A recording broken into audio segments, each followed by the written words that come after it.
진격의 거인 등장인물 지크 예거는 말합니다.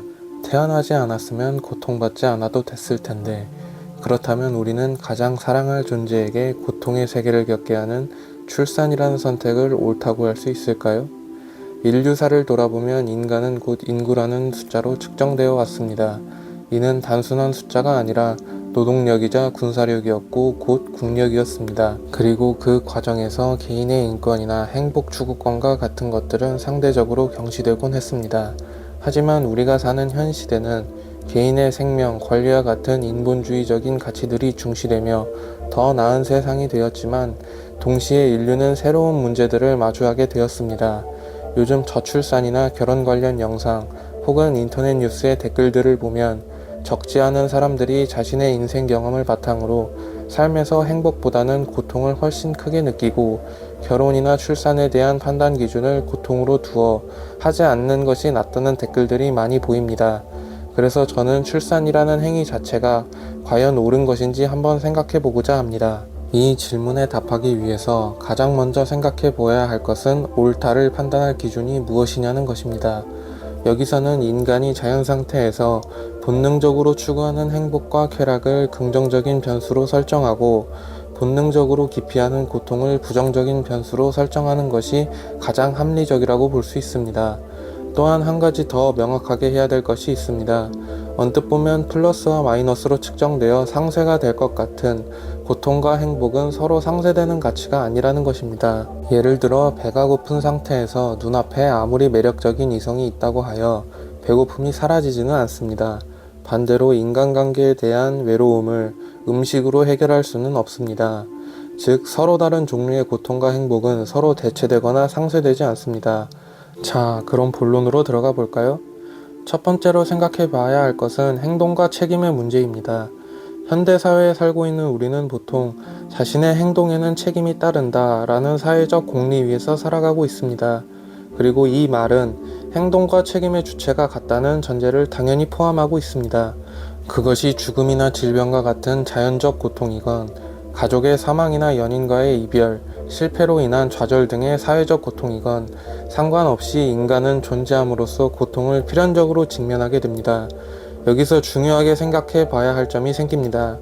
인간은 세상에 나오는 순간 필연적 고통을 직면한다는 것을 부모는 확정적으로 인식하고 있음에도 자신의 자식과 가족을 가지고 싶다라는 개인의 욕심, 욕구로 출산을 선택하게 됩니다. 그런데 이 선택의 결과로 고통을 부담하게 되는 것은 자식입니다. 즉 선택을 하는 사람과 그 결과인 고통을 겪는 사람이 다르다는 것입니다. 그리고 이 고통은 구조적으로 부모가 대신 짊어질 수도 없습니다. 결국 이 선택은 오로지 나의 욕심만으로 내가 가장 사랑할 존재에게 필연적 고통을 부담시키는 것이 됩니다.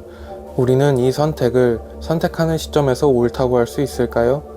이러한 관점에서 본다면 어떤 무고한 존재가 훨씬 큰 행복을 얻게 되더라도 그 존재가 단 1이라도 확실한 고통을 겪게 될 것을 우리가 인지하고 있는 상태에서 그 선택을 한다면 그 선택은 선택하는 순간부터 이미 잘못됐다는 것입니다.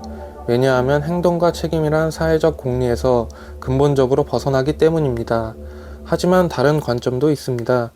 막장 부모 사례들과 같은 예외도 있겠지만 대다수의 부모들은 자신의 선택과 책임을 인식하고 자식이 행복하게 살기를 바라며 그것을 위해 부모로서 최선을 다합니다.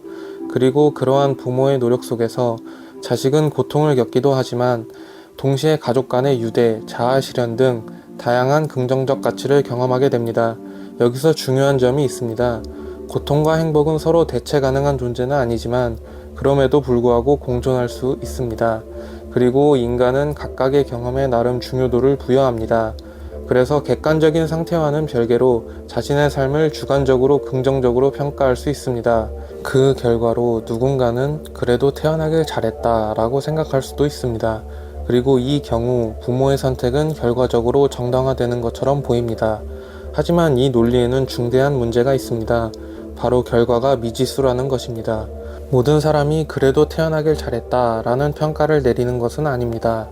누군가는 살아보니 그래도 살만하다 라고 생각할 수 있지만 누군가는 유전적 희귀불치병에 걸려서 고통만 받다가 죽을 수도 있습니다.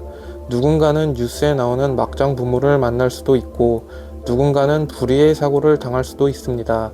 또한 누군가는 부모가 최선을 다하여 노력했음에도 불구하고 세상이 살만한 세상이 아니기에 본인 삶에 만족하지 못하여 차라리 태어나지 않는 것이 나았다라고 생각할 수도 있습니다. 이러한 사례들을 생각해보고 다시 처음으로 돌아가 봅시다. 결국 누군가의 삶의 시작 버튼을 누르는 출산이라는 행위의 결과값은 미지수이며 불확실성의 영역이 됩니다. 그것도 선택의 주체와 고통의 부담의 주체가 다르면서 고통은 확정적이고 행복은 미지수인 불확실성의 영역인 것입니다.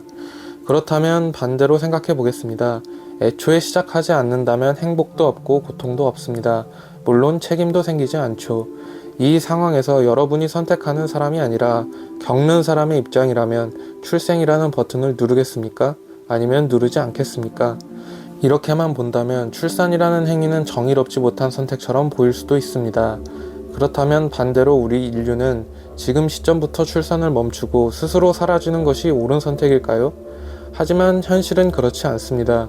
인류는 과거에도 그리고 지금 이 순간에도 결혼을 하고 출산을 하여 가족을 이루며 살아왔고 살아가고 있습니다. 물론 미래까지 100% 확신할 수는 없지만 특이점에 도달하여 엄청난 변화가 오지 않는 이상 이 흐름은 계속될 가능성이 높아 보입니다. 그렇다면 왜 그럴까요? 먼저 우리는 인간은 합리적인 존재임과 동시에 사회적 동물임을 인식해야 합니다. 인간은 위험을 예측하고 피하는 합리적인 판단을 하기도 하지만 동시에 관계를 맺고 인정받고 싶어하는 사회적 욕구를 가지고 있습니다. 두 가지가 공존한다는 것이지요. 그리고 이 사회적 욕구는 두 가지로 나눌 수 있습니다. 하나는 친구나 가족과의 관계와 같은 개인적인 유대에 대한 욕구이고 다른 하나는 좋은 직장, 매력적인 배우자와의 결혼, 행복한 가정과 같이 사회가 정해놓은 기준에 맞추어 인정받고자 하는 욕구입니다. 정리하자면 우리는 관계를 원하기도 하고 동시에 사회의 기준에 맞추어 인정받기를 원하기도 한다는 것입니다. 그리고 두 가지 사회적 욕구는 모두 결혼과 출산을 긍정적 가치로 여깁니다. 두 번째로 사회는 결과 중심으로 설계되었지만 인간은 결과만을 보고 행동하는 존재가 아닙니다. 개인인 인간은 예상되는 결과를 중시하면서도 인생에서 직업, 결혼생활, 육아나 자아실현 등의 과정 그 자체에서도 의미를 얻는 존재라는 것입니다. 그렇기에 우리는 결과가 불확실하더라도 그 과정에서 얻을 수 있는 것들을 고려하여 선택을 하게 됩니다. 세 번째로 인간은 위험을 완전히 합리적으로 판단하지 못합니다.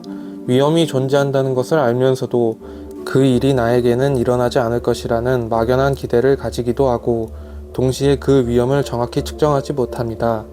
그래서 우리는 위험을 인식하고 있음에도 불구하고 항상 그에 맞는 선택을 하지는 않습니다. 정리하자면 인간은 단순히 논리만으로 움직이는 존재가 아닙니다. 인간은 관계를 원하고 사회로부터 인정받고자 하며 결과뿐 아니라 그 과정 자체에서도 의미를 찾습니다. 또한 위험을 인식하면서도 그것을 완전히 합리적으로 계산하지 못합니다. 그렇기 때문에 출산이라는 행동도 인간이 실제로 살아가는 방식 속에서 반복되어 온 선택 중 하나라고 볼 수 있습니다. 그렇다면 다시 처음으로 돌아가서 우리는 출산이라는 행위를 어떻게 바라봐야 할까요?